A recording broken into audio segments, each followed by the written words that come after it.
Joining us now is Michael Hanlon, a senior fellow at the Brookings Institution. Michael, thank you for being with us. Nice to be with you today.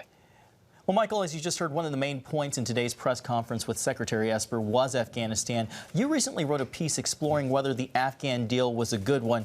What did you conclude? I think it's way too soon to know if there's any likelihood of getting a good deal. What I understand about the first part of the deal is that we would cut U.S. forces by a little more than a third, from, let's say, 14,000 down to 8,500. And the Afghan Taliban would commit to break with al-Qaeda, the group, of course, that carried out the 9/11 attacks, as well as ISIS.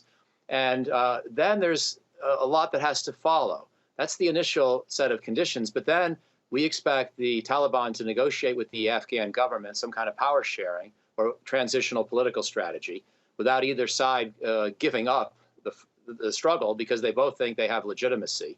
And so far, the Taliban hasn't been willing to accord any legitimacy to the elected Afghan government. We also would expect the Taliban to reduce violence. Obviously, we would prefer no violence or a dramatic reduction.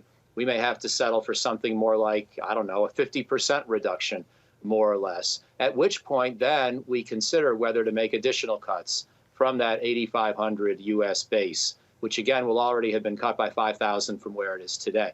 So I think that second round of cuts, that's the really fragile, delicate part. I'm pretty sure that going from 14,000 to 8,500 is more or less okay. We were down around 9,500 at the end of the Obama presidency.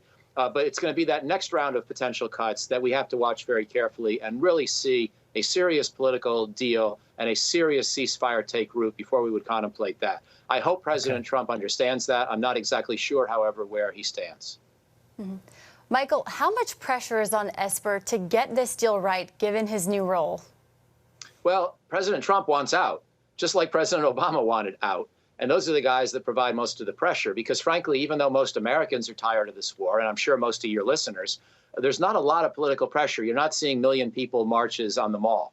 You know, you're not seeing candidates who run for president get asked about Afghanistan in the first 10 minutes of any town hall meeting or any presidential debate. It's a pretty low-level issue because it involves a modest number of American forces, relatively limited numbers of American casualties, even though, of course, it's tragic to lose anyone like we did this past week. And so I think, in a sense, the pressure comes from President Trump.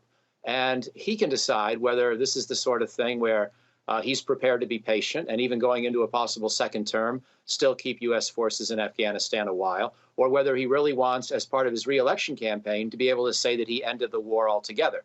By the way, if he says he ends the war, it will just be the U.S. role that he ends. It won't necessarily end the Afghans fighting with each other. And I think we all know that. So that's where the pressure really comes from on Secretary Esper. My hope is that he's going to feel that he can be patient, make that initial round of cuts if this first part of the deal is struck, but then have a lot of time to evaluate what happens thereafter, because I think the next phase of the negotiations will be very slow and probably almost certainly not be concluded before our election day next year. Michael Hanlon, thanks so much for joining us today.